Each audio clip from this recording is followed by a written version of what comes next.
प्रकार से पूर्ण दुख भरा, बहुत दुख अंदर भरा हुआ है, कुछ बोल नहीं, एकदम मौन है। और कहती है ये हमारा प्रिय है, प्रेष्ठ है, प्रियतम, हमने सब कुछ माना, आज ये उल्टा क्यों बोल रहा है। तो इस प्रकार से गोपियों ने कहा बिना बोले काम नहीं चलेगा। तब गोपियाँ कहती हैं कि आप अपना दुराग्रह छोड़ दें, हम सब लोग भक्त हैं आपकी, हमें कुछ चाहिए नहीं। भक्त का मतलब ये होता है जिसे कोई कामना ना हो, केवल भगवान की सेवा करना ही उनका उद्देश्य होता है, वही उनका सब कुछ है। जो सच्चे भक्त होते हैं भगवान से कहते हैं केवल हमको अपनी सेवा का अवसर दो, बस यहाँ भी सेवा करें हम, यहाँ तो अभ्यास है, और फिर भगवान अपने धाम को ले चलें और वहीं हम भगवान की सेवा करें।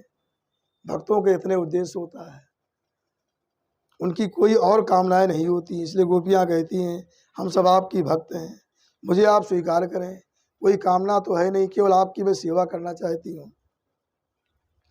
जिस प्रकार से मुमुक्षु लोग जो मुक्ति चाहते हैं वो लोग भगवान नारायण की, भगवान विष्णु की आराधना करते हैं, हमारे लिए आप ही सब कुछ है। और गोपियों ने कहा कि आपने जो हमसे ये कहा कि आप अपने पतियों को छोड़कर आई हैं, तो ये समझ लो कि आप जो हैं सबकी आत्मा है। प्रेष्ठो भवान स्तनुभृताम खिल खिल बंधुरात्मा, किल बंधुरात्मा, आप सबके बंधु हैं, सबकी आत्मा है। पति की भी आत्मा आप ही हैं। जितने भी धर्म कर्म सब कुछ है सब आपके लिए किया जाता है, जब आप मिल गए तो सब समाप्त है। इसलिए आप मुझ पर प्रसन्न हो जाइए। मैं जानती हूँ कि जो व्यक्ति कुशल होते हैं, कुशल उसी कहते हैं, कुशल उसे कहते हैं जो आपसे प्रेम करता हो। कुर्वन्ति ही त्वयि रतिम कुशला स्वात्मन नित्य प्रिय पति सुतार्थ विराधि दयि किम। कहा कि संसार की वस्तुओं से जो प्रेम करते हैं, जो रति करते हैं, वो कुशल नहीं है। कुशल वो हैं जो आपसे रति करते हैं। आपसे रति करना सबसे रति करना, क्योंकि आप सबकी आत्मा है, सबके बंधु हैं। हमने इसलिए प्रसन्न हो जाइए, हम बहुत दिनों से आशा की थी आपसे मिलने के लिए, आज जब ऐसा अवसर आया, हे अरविंद नेत्र कमल नयन, मुझे स्वीकार कीजिए। और ये सोच लीजिए हमारे पैर अब पीछे नहीं चल सकते हैं। पादौ पदम न चलतस तव पाद मूलात् यामा कृथम ब्रजमथो करवाम किम वा। हमारे पैर अब पीछे नहीं पिछड़ सकते आपके चरणों से। आगे ही लिखा गया है कि व्यक्ति को सदैव आगे बढ़ता रहना, गिरते पड़ते आदमी अपने लक्ष्य तक पहुंच जाता है। जो घबरा गया वापस हो जाता है, वो जो प्रयास करता है वो गिरते पड़ते अपने लक्ष्य को, बहुत कमज़ोर व्यक्ति भी लक्ष्य को पहुंच जाता है।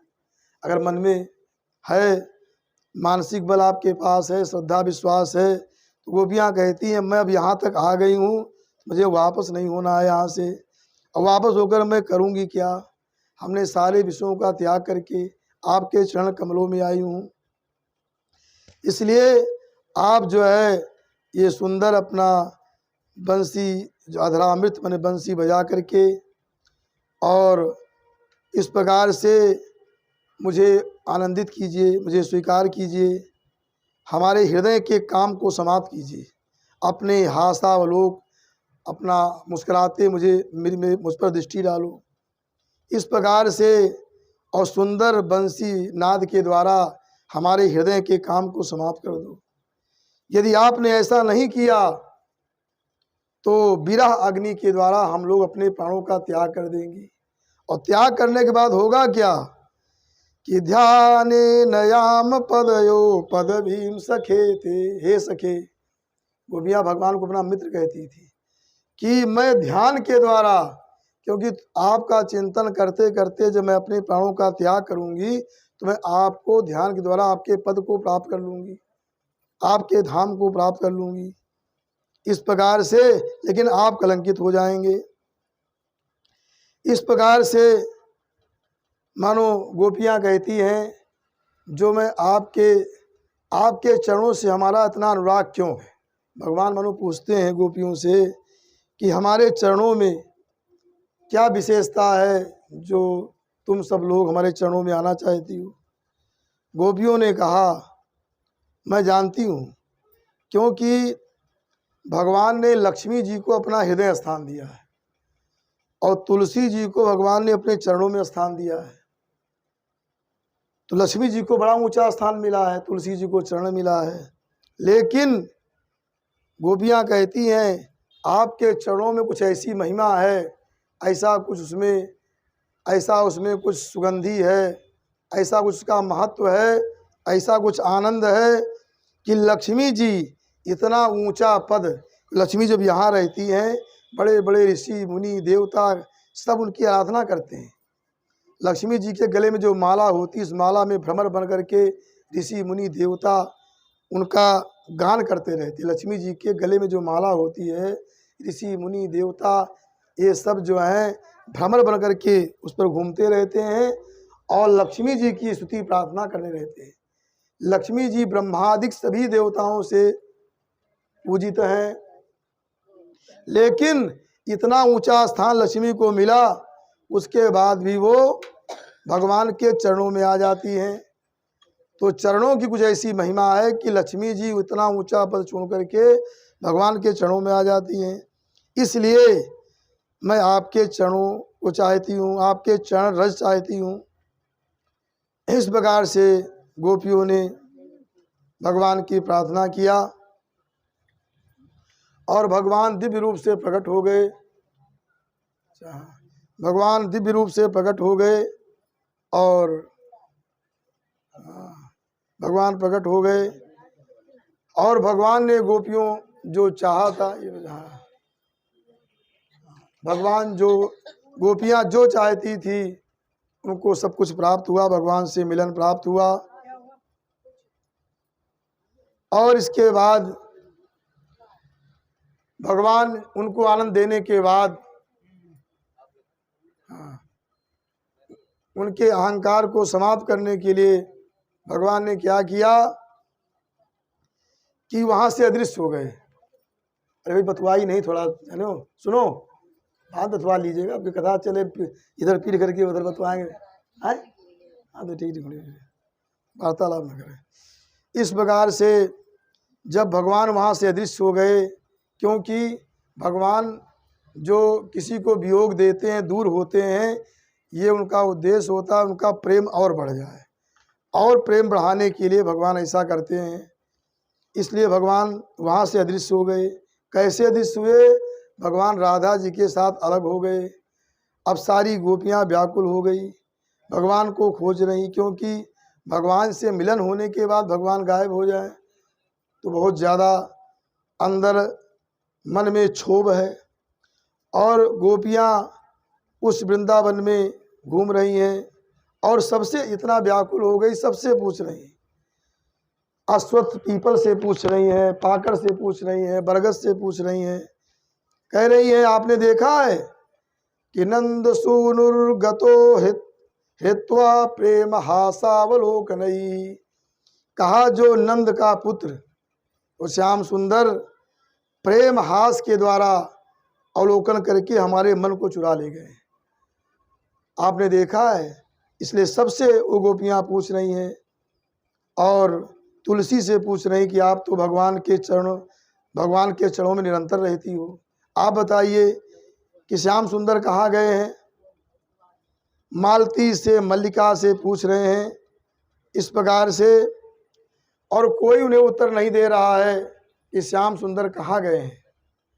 अंत में उन गोपियों ने पृथ्वी से पूछा, कहा कि किम ते कृतं क्षिति तपो बत केशवांघ्रि स्पर्शोत्सवोत्पुलकितांगरुहैर्विभासि आभ्यंघ्रि संभव उरु क्रम विक्रमाद्वा आहो बराह बपुषा परिरंभणेन। पृथ्वी से कहा, आप बड़ी धन्य हैं, और वृंदावन में बड़ा उत्सव था, सब बताएं नूतन सब जितनी भी वृक्ष थे, पौधे सब नए लगते थे, नया बनो, नए उत्पन्न हुए, बड़ी सुंदर शोभा थी। तो पृथ्वी से पूछा गोपियों ने कि आपके अंदर इतना उत्सव है, वृंदावन भूमि से पूछा, इतना उत्सव है इतना आप युवती दिखाई पड़ रही हैं और आपके अंग अंग में उत्साह है और उत्सव दिखाई पड़ रहा है। क्या कारण है? क्योंकि बिना भगवान के चरण कमलों के इतना बड़ा आनंद उत्सव नहीं हो सकता है। तुम इतना सुंदर लग रही हो, हंस रही हो। पृथ्वी से कहा, इसका मतलब है भगवान के चरण कमल तुम्हारे ऊपर हैं, तभी तुम इतना हंस रही हो, प्रसन्न हो, मुस्कुरा रही हो। जिस पर भगवान, जहाँ भगवान के चरण कमल आ जाते हैं वह व्यक्ति मुस्कुराता रहता है। उससे पूछा, कहा क्योंकि भगवान के बिना चरण कमल के इतना उत्सव होना संभव नहीं है, ऐसा कहा। पृथ्वी से पूछा, तुम ही बता दो, क्योंकि भगवान के चरण कमल तुम्हारे ऊपर हैं। इस प्रकार से गोपियाँ भगवान को खोज रही हैं। आगे बढ़ती गई तो देखा क्या कि वहाँ पर एक जगह, कहीं बैठने की जगह थी, बहुत सारे पुष्प तोड़े गए थे। तो गोपियाँ समझ गई कि लगता है भगवान श्री कृष्ण राधा जी के साथ हैं और अपने हाथों से ये पुष्प तोड़ करके और राधा जी का जो है उन्होंने केसों को गूथा है, क्यों यहाँ से पुष्प तोड़े गए, उनका श्रृंगार किया है। तो गोपियाँ कहती हैं, यहाँ भागवत में सीधे राधा जी का नाम नहीं आया, लेकिन प्रकारांतर से नाम आया है। गोपियाँ कहती हैं कि अनयाराधितो नूनम भगवान हरिरीश्वरः यन्नो विहाय गोविंदा प्रीतो यामन यद्रहा। इस गोपी ने, जिसके साथ भगवान अकेले हैं अर्थात राधा, आराधिता, यहाँ आराधिता है, आराधिता वही राधा का वाचक है कि मतलब यहाँ उस गोपी ने भगवान की आराधना किया है, उनको भगवान की सिद्धि प्राप्त हो गई। इसलिए भगवान हम सब लोगों को छोड़ करके अकेले राधा जी के साथ में हैं और भगवान सही राधा के साथ हैं। चलते चलते राधा जी थक गई। राधा जी ने भगवान श्याम सुंदर से कहा कि मैं अब ज़्यादा दूर तक आगे नहीं चल सकती हूँ, तो अगर आपको आगे ले चलना हो, मैं नहीं चल सकती हूँ। तो भगवान ने कहा ठीक है, नहीं चल सकती हो, आओ हमारे कंधे पर बैठ जाओ, इसमें लिखा हुआ है। भगवान ने कहा, एव मुक्ता प्रिया माह स्कंधम आरुह्यतामिति, कहा हमारे कंधे पर बैठ जाओ, मैं तुमको ले चलूँगा आगे जहाँ ले चलना है। और जैसे ही राधा उनके कंधे पर बैठना चाहा, देखा भगवान गायब। जब भगवान गायब हो गए, राधा जी को भी बहुत बड़ा विरह प्राप्त हुआ। कहती हैं, सुखदेव जी कहते हैं, अब भगवान का वो भी विलाप कर रही हैं। हा नाथ रमण प्रेष्ठ क्वासी क्वासी महाभुज दास्यास्ते कृपणायामे सखे धरस सन्निधिम। काहे नाथ, आप हमारे रमण हैं, सबसे बड़े प्रियतम है, हमारी आप आत्मा हैं, मैं आप कहाँ चले गए, मैं आपकी दासी हूँ, मुझे स्वीकार कीजिए, मुझे अपना दर्शन दीजिए। इधर राधा जी नंद नंदन आनंद कंद परमानंद भगवान श्री कृष्ण को खोज रही थी, उधर से गोपियाँ, अब राधा और गोपियाँ आपस में मिल गई। उसके बाद जमुना के तट पर सब भगवान की स्तुति कर रही मिल करके, क्योंकि कहा गया है, भगवान कहते हैं, मद भक्ता यत्र गायत्री तत तिष्ठामि नारद। भगवान ने नारद जी से कहा है कि जहाँ हमारे भक्त लोग जहाँ गान करते हैं, हमारी स्तुति करते हैं, वहाँ मैं अवश्य रहता हूँ, आ जाता हूँ। गोपियाँ भगवान से प्रार्थना करती है, एक दो श्लोक में सुनाता हूँ।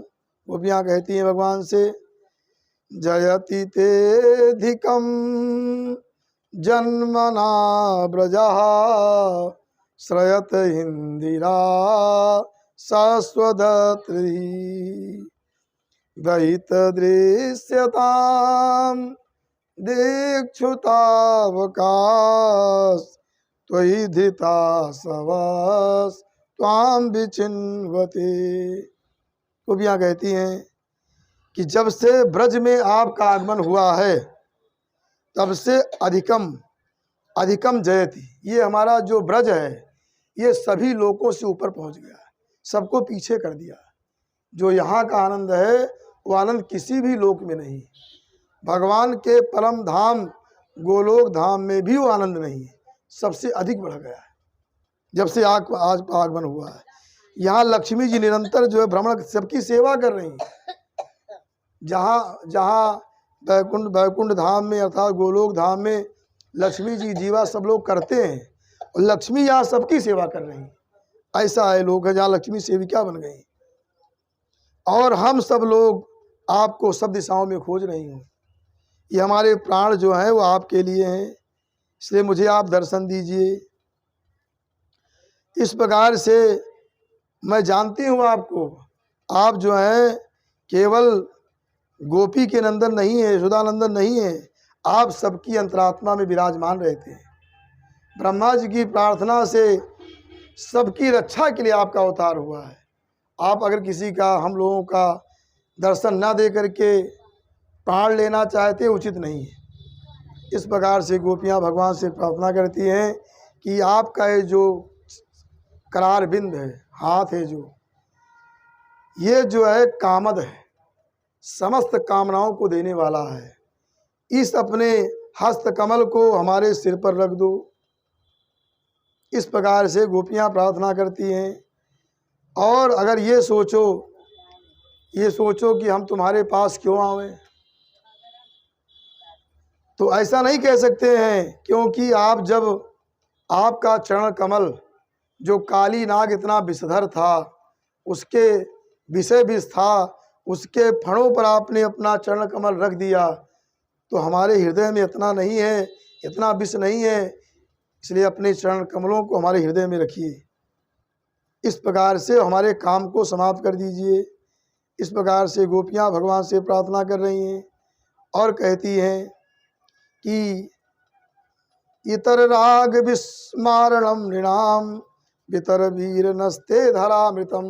गोपियाँ कहती हैं मुझे आपका अधरामृत चाहिए, क्योंकि अधरामृत के द्वारा संसार के जब आपका अधरामृत मिल जाता है तो संसार के जितने भी राग हैं सब समाप्त हो जाते हैं। अधरामृत में लोग सामान्य अर्थ करते हैं कि ऊँट का अमृत, अधर माने ऊँट, लेकिन यहाँ क्या अर्थ है कि धरा माने पृथ्वी होता है। और धरा या अमृतम, धरामृतम, जो पृथ्वी के अमृत होते हैं, भोग पदार्थ, उत्तम पदार्थ, उनको धरामृत कहते हैं। और अधरामृत माने जो धरा पर नहीं है, अर्थात प्रेमामृत या ज्ञानामृत। गोपियाँ भगवान से कहती मुझे ज्ञानामृत चाहिए अथवा प्रेमामृत चाहिए, क्योंकि जब आपका प्रेमामृत मिल जाएगा संसार के सारे राग विस्मृत हो जाएंगे। गोपियाँ कहती हैं जब आप गोचारण के लिए वन में चले जाते थे तो हमको त्रुटि माने बहुत थोड़ा सा समय हमको युग के समान लगता था, और जब आप सायंकाल जब गौओं को लेकर के जो वापस लौटते थे, आपके घुंघराले बालों से घिरा हुआ जब आपके श्री मुख का मैं दर्शन करती थी, और दर्शन करते समय जब पलकें बीच में आ जाती थी, बार बार बंद होती पलकें, तो मुझे इतना कष्ट होता था कि मैं कहती थी ब्रह्मा मूर्ख है। मैं ब्रह्मा मूर्ख बना देती थी कि बताओ इसको पता नहीं क्या सूझ गया, ये शायद बूढ़ा हो गया, इसकी बुद्धि कमज़ोर हो गई, ये पलकें क्यों बना दिया जो भगवान के दर्शन में व्यवधान कर रही। ये मैं कहती, इतना आपसे हमारा अनुराग है।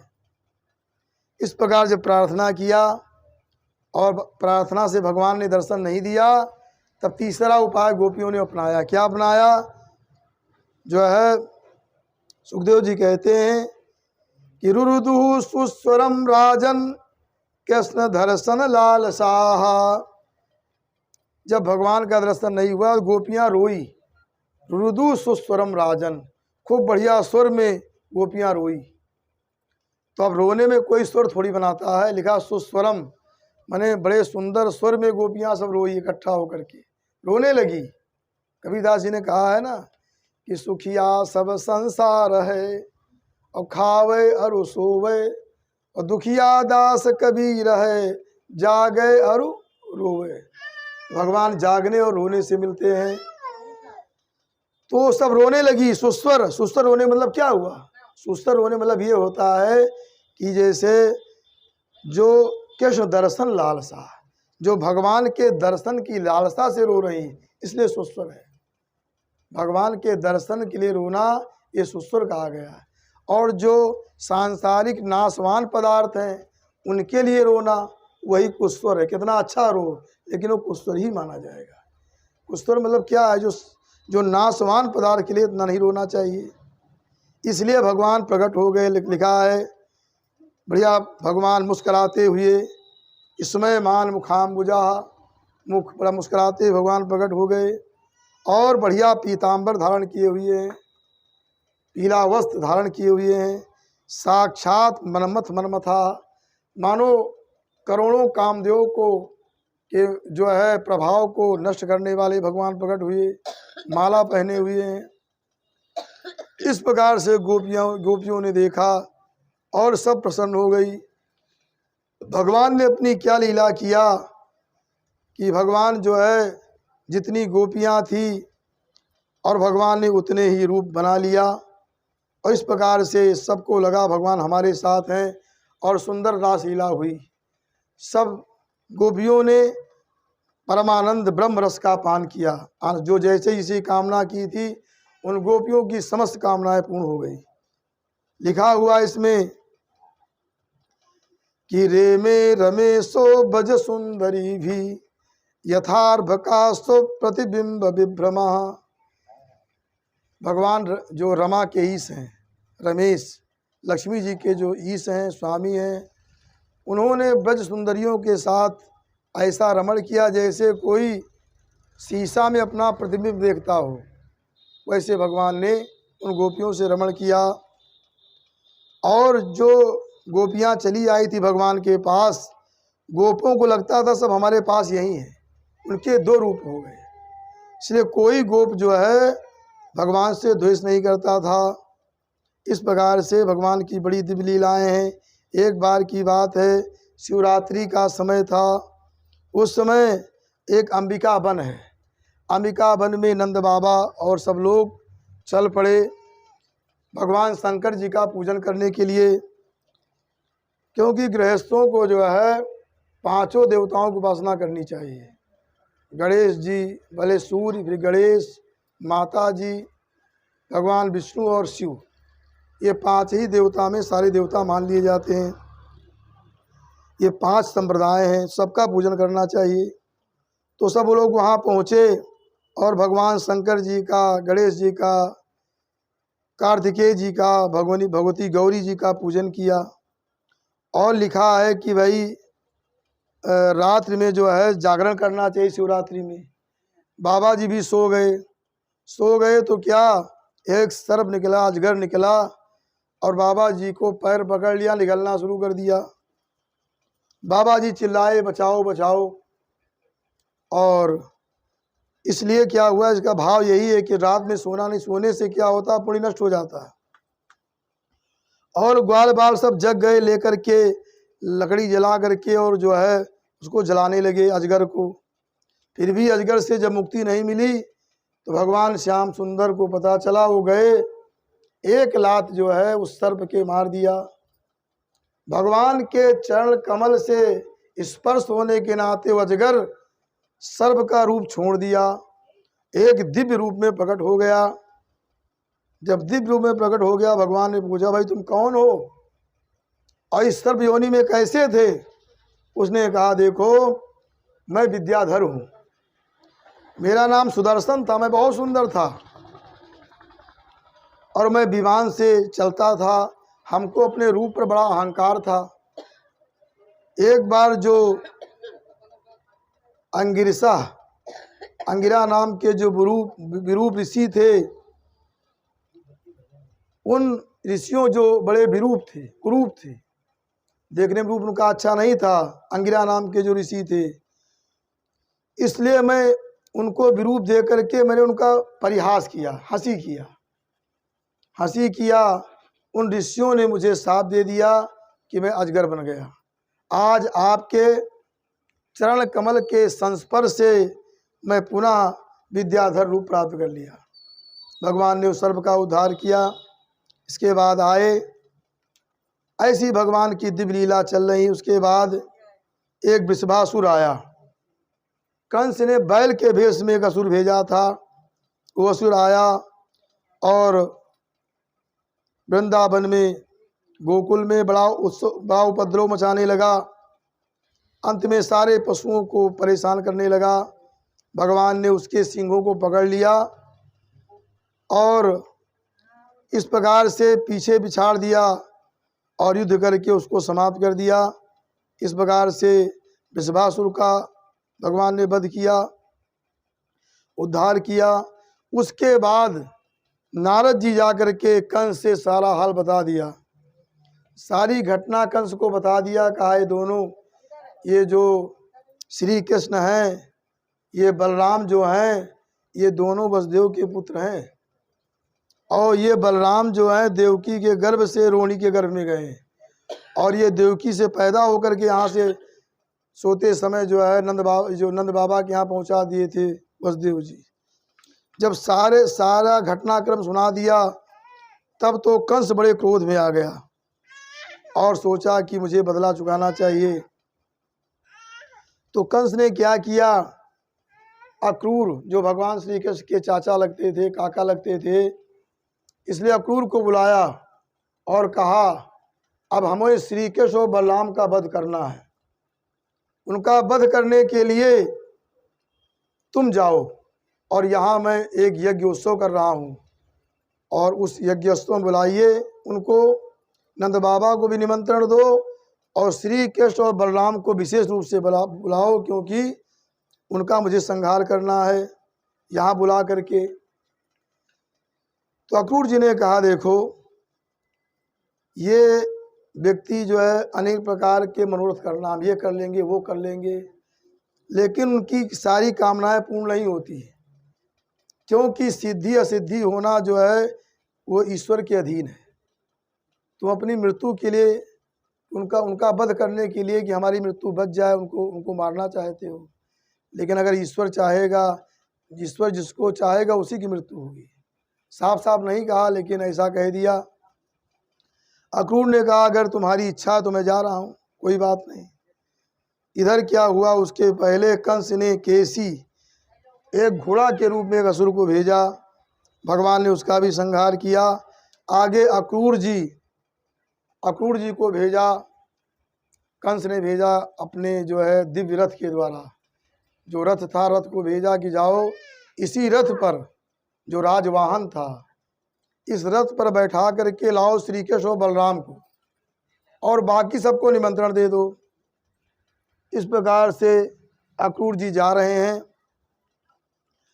और भगवान का स्मरण करते हुए अनेक प्रकार का चिंतन करते हुए जा रहे हैं।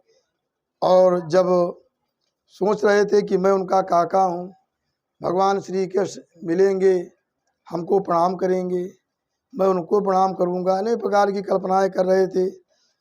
और जहाँ जहाँ जब इधर जमुना के इस पार आए तो जगह जगह उनके भगवान के चरण के चिन्ह दिखाई पड़ रहे थे। अक्रूर जी वहाँ से रथ से उतरते हैं, उनको प्रणाम करते हैं। इस प्रकार से जैसे तीर्थ यात्रा करना चाहिए, जैसे भरत जी की तीर्थ यात्रा थी जो राम जी के लिए चले थे, उसी प्रकार से अक्रूर भी चल रहे हैं। वो धूलि को अपने नेत्रों में लगाते हैं, सिर पर लगाते हैं और प्रेम से आ रहे हैं। आते आते सायंकाल हो गया, सवेरे चले थे सायंकाल हो गया क्योंकि वो प्रेम से भगवान ने जहाँ जहाँ गोचारण किया था, लीला किया था, वो देखते भी आराम से। यही तो तीर्थ यात्रा का महत्व होता है। जब सायंकाल पहुँचे भगवान उनको रास्ते में वहीं मिल गए, गौशाला में श्री कृष्ण बलराम वहीं मिल गए क्योंकि वहीं पर अक्रूर ने भगवान श्री कृष्ण और बलराम को प्रणाम किया। क्योंकि सबके सामने तो श्री कृष्ण बलराम जी अक्रूर से प्रणाम नहीं करवा सकते थे, तो एकांत में अक्रूर ने उनको प्रणाम कर लिया। लिखा है पपात चरणों पांते दंडवत राम कृष्णयो, राम कृष्ण को प्रणाम किया। उसके बाद भगवान श्री कृष्ण बलराम जी अक्रूर को लेकर के आए और वहाँ पर नंद बाबा के यहाँ आए। वहाँ भगवान श्री कृष्ण सबके सामने अक्रूर जी को प्रणाम किया, क्योंकि वो काका थे। नंद बाबा ने उनका बहुत सत्कार किया, खूब बड़ी व्यवस्था किया। और उसके बाद नंद बाबा